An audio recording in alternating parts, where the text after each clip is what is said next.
Hey guys, नमस्कार। कैसे हैं? उम्मीद करता हूँ पहले से बेहतर होंगे।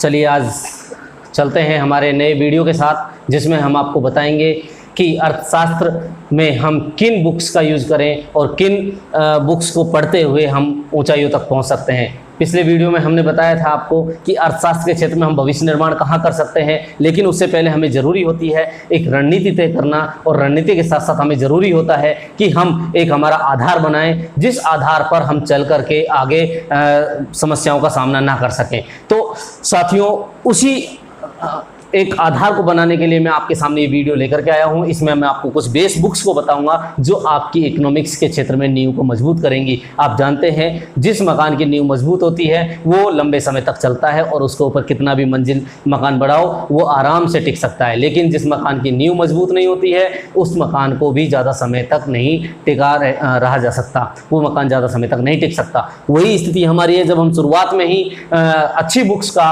और अच्छे टीचर्स का साथ अध्ययन नहीं करते हैं तो हमारे सामने समस्याएं जरूर क्रिएट होती हैं, और अधिकांश बच्चों के साथ में समस्याएं होती हैं जब वो गाइडेंस के अभाव में पूरी तरह से प्रॉपर नॉलेज नहीं ले पाते हैं और अधर झूल में ही अर्थशास्त्र के क्षेत्र में अधजल हो जाते हैं। आज हम आपको 10वीं क्लास के बाद जब हम 11वीं क्लास में आए, कल पिछले वीडियो में मैंने आपको बताया था कि जैसे ही हमने पहला पायदान आया और उस पर हमने बुक्स का चयन करना शुरू किया, बुक्स चयन करने के बाद में हमें कुछ तो अच्छी मिली, कुछ बेकार मिली, और हमें पता नहीं चला। हम सही किताबें बेकार नहीं होती हैं, बस फर्क होता है थोड़ा सा परिभाषा का, फर्क होता है थोड़ा सा समझने का, फर्क होता है लैंग्वेज, जो उसको हाई लैंग्वेज में कह सकते हैं या फिर कुछ सिंपल भाषा में कह सकते हैं, तो उनका फ़र्क होता है। बाकी बुक्स कोई भी बुरी नहीं है, बुक्स सारी अच्छी होती हैं। तो मैं आज आपको उन इजी बुक्स के बारे में बताऊंगा जिससे कि आप इजी गोइंग वे से अपना कैरियर बना सकते हैं। चलिए शुरू करते हैं। आपको हम 10वीं क्लास के बाद में जो पहला आपका पायदान होता है, इंपॉर्टेंट पायदान, वो 12th क्लास होता है। 11th क्लास में आप एनसीईआरटी पढ़ लीजिए, एनसीईआरटी सफिशिएंट होती हैं, लेकिन 12th क्लास आपके लिए दो तरीके से मायने रखती है साथियों। पहला है कि आपको परसेंटेज भी बनाने हैं, चूँकि बोर्ड का परिणाम है, और इसके बाद में अब आपको कॉलेजेस में जाना होगा। कॉलेज में जाना है तो कॉलेज में आपका दाखिला परसेंटेज के आधार पर होता है। दूसरा, आपको अच्छे अंक लेकर के ये भी डिसाइड करना है कि मुझे किस सेक्टर में जाना है। यहाँ से आगे आपका एक एम बनना शुरू हो जाता है, मुझे आईएएस बनना है, मुझे आरएएस बनना है, मुझे आईएएस बनना है, मुझे टीचर बनना है, मुझे राजस्थान पुलिस में जाना है, मुझे पटवारी बनना है, मुझे क्या करना है, जो हम पिछले वीडियो में आपको बता चुके हैं। यहाँ से आपका एम शुरू हो जाता है और यही शुरुआत होती है जो हमारे सामने सबसे बड़ी कठिन चुनौती का समय होता है। तो हम 12वीं क्लास में जिन बुक्स को पढ़ते हैं उनमें सबसे पहला होता है एनसीईआरटी। एनसीईआरटी बुक्स को तो आप पढ़ना ही है, इसके साथ में आपको पढ़ना होगा कुछ रेफरेंस बुक्स को, जिनको मैं बताऊंगा। तो इसके लिए आपके सामने 12th क्लास में दो पेपर चलते हैं। एक तो माइक्रो इकोनॉमिक्स का चलता है, माइक्रो इकोनॉमिक्स का चलता है, और एक चलता है मैक्रो इकोनॉमिक्स का। मैक्रो इकोनॉमिक्स में दोनों ही पेपर आपके लिए इंपॉर्टेंट होते हैं, क्योंकि आगे का आधार इन दोनों पेपर्स के ऊपर ही टिका हुआ होता है। जब आप बेस बुक्स को अच्छी तरह से नहीं पढ़ेंगे तो आगे का आपको समझ में नहीं आएगा। तो साथियों, मैं आपको फिर बता रहा हूं कि ये माइक्रो और मैक्रो इकोनॉमिक्स ऐसे भूत हैं जो आपका आखिर समय तक पीछा नहीं छोड़ेंगे। चाहे आप प्रोफेसर बन जाएंगे तो भी आप माइक्रो इकोनॉमिक्स को पढ़ते ही रहेंगे। अब अपने आप में सोच सकते हो कि 12वीं क्लास का सब्जेक्ट जो माइक्रो और मैक्रो पेपर हमें पढ़ा रहा है, एक पेपर अभी चालू हुआ और आपके 10 साल 20 साल तक भी आपको पीछा नहीं छोड़ेगा, तो कितना इंपॉर्टेंट हो सकता है। तो इसलिए आपको ऐसी बेस बुक्स का प्रयोग करना चाहिए जिससे कि आपको इजी गोइंग समझ में आए, और समझने के साथ साथ में आप उसको अच्छे से सामने वाले को एक्सप्लेन भी कर सकें। तो माइक्रो इकोनॉमिक्स के लिए मैं आपको जो रेफरेंस बुक है एनसीईआरटी के अलावा वो बताता हूं। पहला है टी.आर. जैन। इसको आप TR. Jain and V K. Ohri, TR. Jain and V K. Ohri, in book ये राइटर्स के नाम है, दोनों राइटर की एक किताब आती है। इसको आप परचेज कर सकते हैं, मार्केट में इजी गोइंग मिल जाती है, आसानी से किसी भी बुक स्टॉल पर मिल जाएगी। आप टी.आर. जैन के नाम से पुस्तक लेंगे, उसमें बहुत आसानी से आपका माइक्रो इकोनॉमिक्स का पूरा पोर्शन समझाया हुआ है। दूसरी बेस बुक जो आती है मैक्रो इकोनॉमिक्स की है, same T R. Jain and V K. Ohri. इन दोनों की ये किताब भी है और ऑलमोस्ट ये दोनों एक साथ संलग्न ही मिलती हैं। इसके अलावा एक और मैक्रो इकोनॉमिक्स का राइटर है CB सचदेव, बहुत अच्छी बुक है, तो इसको भी आप पढ़ सकते हैं। इसमें भी आपको बहुत अच्छी चीज़ें बताई हुई हैं जो आपको लास्ट तक काम आती हैं। तो साथियों, ये तो हो गई आपकी 12वीं क्लास की बात। आपके बच्चे, आपके ब्रदर्स सिस्टर जो भी इकोनॉमिक्स 12वीं क्लास में पढ़ रहे हैं, आप इन दोनों को रेफरेंस दे सकते हैं और इन दोनों बुक्स के आधार पर वो अपना आगे का फ्यूचर तैयार कर सकता है। आगे हम चलते हैं। जैसे ही हमने 12वीं क्लास पास की, अच्छे परसेंटेज हमने प्राप्त कर लिए, अच्छे परसेंटेज प्राप्त करने के बाद में अब हम पहुंच गए हैं कॉलेज लेवल में, और कॉलेज में हमारे सामने BA आ गया और BA में हमने ले लिया है इकोनॉमिक्स। BA में हमने इकोनॉमिक्स और ले लिया है। अब देखिए साथियों, कुछ बच्चे ऐसे हैं जिन्होंने इकोनॉमिक्स पढ़ चुके हैं, और अब यहाँ पर दो तरह के स्टूडेंट्स को मैं डिवाइड कर दूंगा। एक तरफ तो होंगे जिन्होंने फर्स्ट टाइम इकोनॉमिक्स मिली होगी, जो बिल्कुल डर रहे होंगे कि हमें सर पहली बार इकोनॉमिक्स मिला है और हम कैसे पढ़ें, किन बुक्स को फॉलो करें। और एक वो होंगे जो 12th क्लास से पास होकर के आए हैं और उसको 12th इकोनॉमिक्स से करके आए हैं। जो 12th इकोनॉमिक्स से करके आए हैं उनके लिए थोड़ा सा इजी हो जाता है, क्योंकि वो अपना बेस मजबूत करके आ चुके हैं। लेकिन जो पहली बार पढ़ रहे हैं उनके लिए मैं यही सुझाव दूंगा कि सबसे पहले अगर आपके पास BA में इकोनॉमिक्स आ चुका है तो एक बार आप इन बुक्स को जरूर पढ़ लें। लेकिन कोई बात नहीं, फिर भी आप इनको नहीं पढ़ते हैं, फिर भी आप BA में अच्छा कर सकते हैं। देखिए, इसमें हमारे पास में 2 बेस बुक्स हैं जिनको मैं बताऊंगा। सबसे पहला है, सब्जेक्ट अलग अलग हो सकते हैं, अलग अलग यूनिवर्सिटीज में अलग अलग पेपर चलता है। कई यूनिवर्सिटीज में फर्स्ट ईयर में अलग पेपर चलते हैं, सेकंड ईयर में अलग पेपर चलते हैं, थर्ड ईयर में अलग पेपर चलते हैं। तो मैं एक कॉमन बताऊंगा आपको कि जो सभी यूनिवर्सिटीज को कवर कर जाएंगे। तो इसमें अपने पास में BA में एक चलता है आर्थिक अवधारणाएं एवं गतिविधियां। आर्थिक अवधारणाएं एवं बहुत ही अच्छी किताब है, अच्छा पेपर है। इससे आपको ये समझने को मौका मिलता है जो चीज़ आप पीछे छोड़ के आ चुके हैं। आर्थिक अवधारणा एवं गतिविधियां पढ़ने के लिए आपको वही कौन सा TR जैन की बुक पढ़िए। TR जैन की अच्छी किताब आती है। अगर मार्केट में अवेलेबल नहीं है तो इसको ऑनलाइन भी मंगा सकते हैं। फिर भी और अगर ये नहीं मिलती है तो इसके ऑप्शन में भी दूसरी किताबें हैं, लेकिन मैं तो ये कहूँगा कि इसको पढ़िए, ये ज़्यादा बेटर है। इसके अलावा सेकंड जो किताब आती है, अब इसमें जो फर्स्ट टाइम ले रहे हैं वो TR जैन की पढ़ेंगे, और जो सेकंड टाइम ले रहे हैं उनको मैं यहाँ बता दूंगा। इसके लिए आपको भी TR जैन ही लेनी पड़ेगी जो 12th से इकोनॉमिक्स करके आए हैं। दूसरा जो पेपर चलता है वही आपके सामने फिर माइक्रो इकोनॉमिक्स आ जाता है। माइक्रो इकोनॉमिक्स, अब जो बच्चा पहली बार पढ़ रहा है वो लेगा TR जैन को। TR जैन ये वाली नहीं, आप ये वाली पढ़ ले, बहुत अच्छा है, लेकिन एक BA लेवल की आती है, वो बहुत अच्छी किताब है, TR जैन को पढ़ सकते हैं। इसके अलावा आप अगर ये मार्केट में अवेलेबल नहीं होती, क्योंकि पुराना राइटर है, 12th क्लास तक की तो अभी भी आ रही हैं, BA लेवल पे कम बुक्स आ रही हैं। इसके अलावा फिर आप लक्ष्मी नारायण नाथुराम का की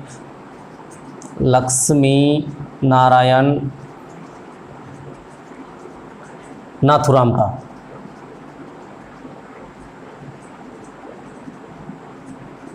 लक्ष्मीनारायण नाथुराम का की बुक आती है, ये राइटर के नाम है। इनकी आप माइक्रो इकोनॉमिक्स की बुक ले सकते हो। और जो बच्चा 12th में इकोनॉमिक्स पढ़ के आ चुका है उसको TR जैन पढ़ने की ज़्यादा ज़रूरत नहीं है, फिर भी चाहे तो पढ़ सकता है, ऐसी कोई बात नहीं है। लेकिन इनके लिए मैं बताऊंगा, आपको समझ में नहीं आया 12th क्लास में, सपोज करो जो 12th क्लास में इकोनॉमिक्स पढ़ के आ गया लेकिन उसको समझ में नहीं आए थे, वो वापस पढ़ सकता है TR जैन, वो TR जैन भी पढ़ सकता है। और इसके अलावा उसको पढ़नी चाहिए HL आहूजा, बहुत अच्छी किताब है, आपको सारा मैटर मिल जाएगा इसमें। इसको BA ऑनर्स वाले बच्चे भी पढ़ सकते हैं, ऐसी कोई दिक्कत वाली बात नहीं है। थर्ड जो आता है आपके, इसमें मैक्रो इकोनॉमिक्स आ जाता है। मैक्रो इकोनॉमिक्स, देखिए बच्चों, जो आप 12वीं क्लास में पढ़ के आए वो वापस आप BA में पढ़ रहे हैं। मैं जो यहाँ पर बता रहा हूँ BA वाले बच्चों के लिए बता रहा हूँ, ध्यान करिएगा, ये BA वाले बच्चों के लिए है। मैक्रो इकोनॉमिक्स के लिए आप फिर से वही जा सकते हैं, TR Jain, and LN Nathuram का, लक्ष्मी नारायण नाथुराम का जी हैं। इनको पढ़ सकते हैं। जो बच्चा पहले से इकोनॉमिक्स पढ़ चुका है वो TR जैन भी पढ़ सकता है, नाथुराम का भी पढ़ सकता है, TR जैन भी पढ़ सकता है और नाथुराम का भी पढ़ सकता है। इसके अलावा HL Ahuja, Rana and Verma, Rana and Verma, HL Ahuja और राणा एंड वर्मा नाम की दो पुस्तक, दो अलग अलग बुक हैं। चाहे तो ये पढ़ ले चाहे ये पढ़ ले, दोनों ही अच्छी किताबें हैं। लेकिन अगर बच्चा 12वीं क्लास इकोनॉमिक्स से करके आया तो मैं तो कहूँगा इनमें से दोनों में से आप चूज कीजिए। वेरी गुड, बेस्ट राइटर्स की बुक है। उसके बाद में माइक्रो इकोनॉमिक्स हो गया, मैक्रो इकोनॉमिक्स हो गया। उसके बाद में थर्ड ऑप्शन, फोर्थ आ जाता है कि जब बच्चा BA फर्स्ट ईयर में से सेकेंड ईयर में जाता है तो उसके सामने मैक्रो इकोनॉमिक्स मोस्टली यहाँ पर राजस्थान की इकोनॉमी और आर्थिक अवधारणा एक साथ चलती है फर्स्ट ईयर में, जो मैं कोटा यूनिवर्सिटी के अनुसार बता रहा हूँ। दूसरी यूनिवर्सिटीज़ में अलग अलग ऑप्शन चलते हैं, वो सारी बुक्स में बता दूंगा। लेकिन अब इसके बाद अगर किसी यूनिवर्सिटी में चलती है, सपोज करो फर्स्ट ईयर में राजस्थान इकोनॉमी ही चलती है, राजस्थान इकोनॉमी, तो राजस्थान इकोनॉमी के लिए दोनों ही तरह के स्टूडेंट्स के लिए कौन सी किताब है? LN नाथुराम का, नाथुराम का, लक्ष्मी नारायण नाथुराम का ही पुस्तक है दोनों के लिए। चाहे वो पहली बार पढ़ रहा है चाहे वो दूसरी बार पढ़ रहा है, दोनों ही बच्चों के लिए यही उपयोगी होगी। उसके बाद में फिर आ जाती है बच्चों, उसके बाद 5वें नंबर की किताब इंडियन इकोनॉमी।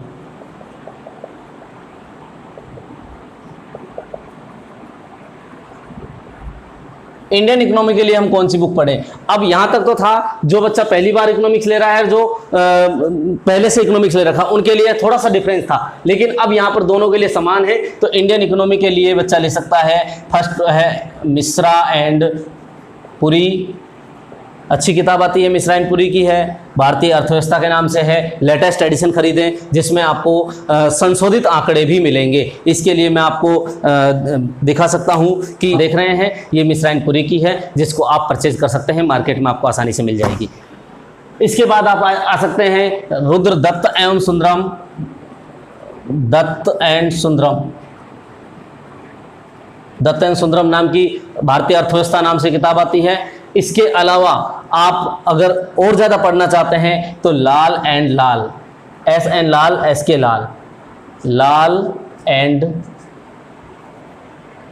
लाल नाम से पुस्तक आती है, उसको भी आप फॉलो कर सकते हैं। तो ये इंडियन इकोनॉमी के लिए 3 किताबें हो गई। फिर एक अगला जो अपना सब्जेक्ट चलता है BA में, वो चलता है history of economic thought, history of economic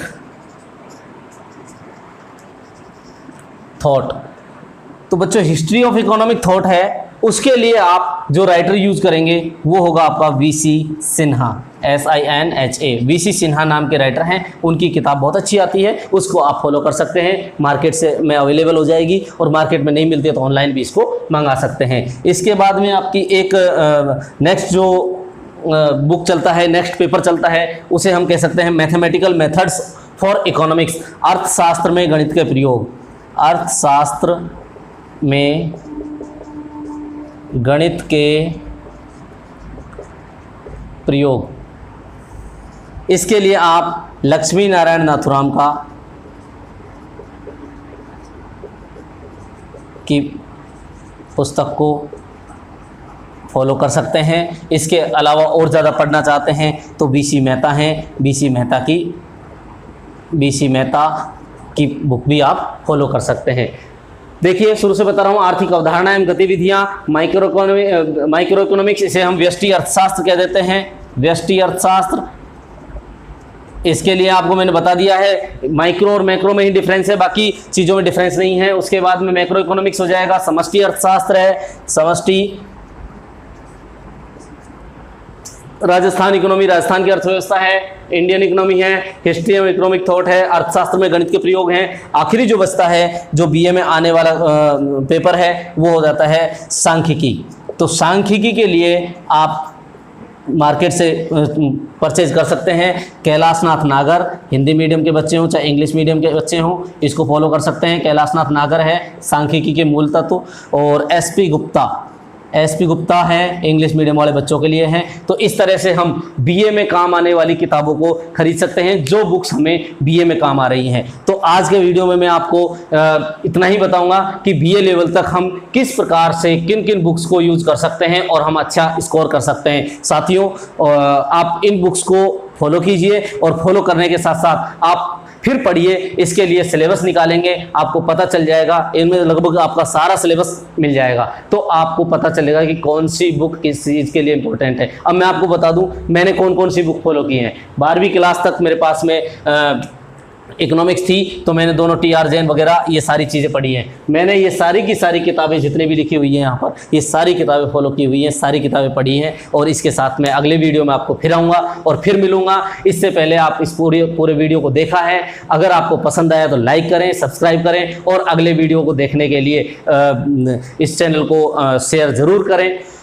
अगले वीडियो में मैं आपको बताऊंगा कि एमए के लिए कौन सी बुक्स जरूरी है, और उसके साथ साथ फिर अगले उसमें नेट जेआरएफ किस प्रकार से निकाल सकते हैं। इसी के साथ नमस्कार।